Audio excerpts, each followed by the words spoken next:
Bismillahirrahmanirrahim. Assalamualaikum warahmatullahi wabarakatuh. Bersempena dengan bulan Ramadan pada tahun ini, apa yang diharapkan oleh semua orang Islam?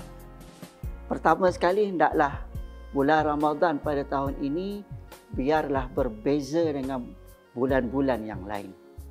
Ini bermakna kalau kita nak jadi orang Islam, nak menjadi orang mukmin, yang dikatakan la'allakum tattaqun, iaitu mudah-mudahan kamu bertakwa, perkara pertama yang kita perlu buat adalah kita banyakkan dalam membaca Al-Quran.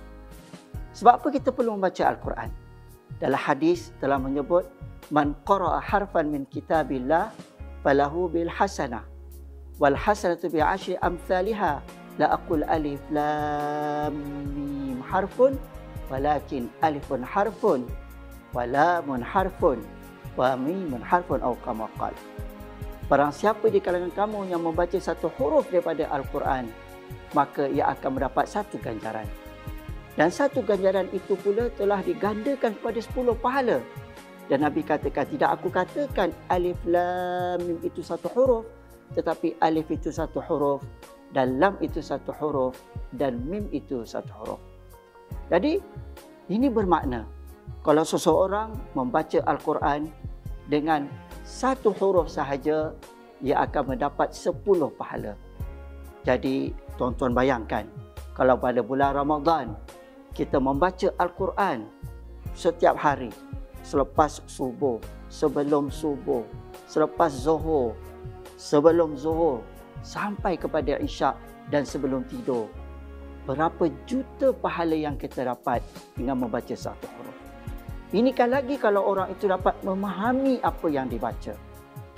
Ini lagilah besarnya fadilah, lagi besarnya pahala yang Allah Ta'ala berikan kepada kita, sebab kita bukan saja membaca Al-Quran mendapat pahala, bahkan kita dapat memahami apa yang dibaca.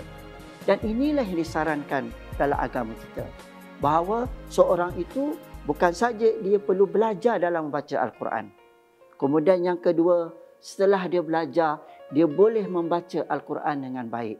Dan yang ketiga, dia boleh memahami setiap apa yang dibaca. Dan akhir sekali, setelah dia belajar, setelah dia faham, setelah dia memahami, akhir sekali, dia hendaklah mengamalkan apa yang dibaca. Inilah konsep Ramadan yang dikatakan la'allakum tattaqun. Mudah-mudahan pada bulan Ramadan ini kita akan menjadi insan yang bertakwa. Bertakwa bagaimana? Bertakwa dengan kita dapat mengamalkan, kita dapat menambahkan amalan ibadat kita. Selain daripada solat tarawih yang kita kena kerjakan, selain daripada bersedekah yang kita kena berikan, tapi jangan lupa kita membaca Al-Quran dan kita memahami apa yang kita baca. Untuk itu, aqulu qawli hadza astaghfirullah azim wa lakum. Wassalamualaikum warahmatullahi wabarakatuh.